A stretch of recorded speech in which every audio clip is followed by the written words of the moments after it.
आकाशवाणी नागपूर संस्कृती भेलोंडे आपल्याला ठळक बातम्या देत आहेत. नागपूर महानगरपालिकेचा 315 कोटी शिलकीचा सुधारित अर्थसंकल्प महानगरपालिका आयुक्त डॉक्टर विपिन इटनकर यांनी स्थायी समिती सभापती शिवानी दाणी यांना सादर केला. सद्यस्थितीत या अर्थसंकल्पात कुठलीही करवाढ प्रस्तावित नसल्याचं त्यांनी सांगितलं.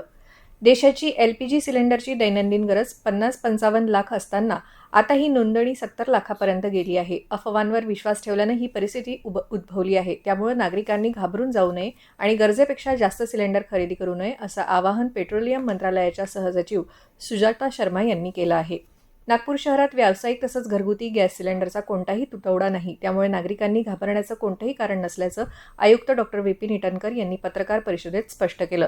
नागरिकांनी शक्यतोवर गॅस सिलेंडरसाठी ऑनलाईन बुकिंग करण्यास प्राधान्य द्यावं असं त्यांनी आवाहन केलं आहे.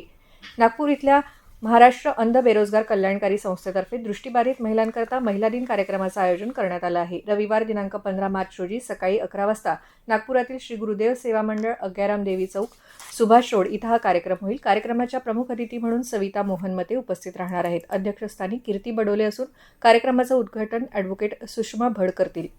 भारत सरकार सांख्यिकी आणि युवा कार्यक्रम अंमलबजावणी मंत्रालयाच्या नागपूर इथल्या राष्ट्रीय सांख्यिकी कार्यालयाच्या वतीनं 16 मार्च रोजी राष्ट्रीय घरगुती उत्पन्न सर्वेक्षण 2026 या विषयावर 2 दिवसाचं प्रशिक्षण शिबिर आयोजित करण्यात आलं आहे. तसंच 18 मार्च रोजी कॉर्पोरेट सेवा क्षेत्राच्या वार्षिक औद्योगिक सर्वेक्षणावर 1 दिवसीय प्रादेशिक प्रशिक्षण शिबिराचं आयोजन नागपूरच्या केंद्रीय कार्यालय संकुल सेमिनरी हिल्स इथल्या प्रादेशिक कार्यालयात आयोजित करण्यात आलं आहे.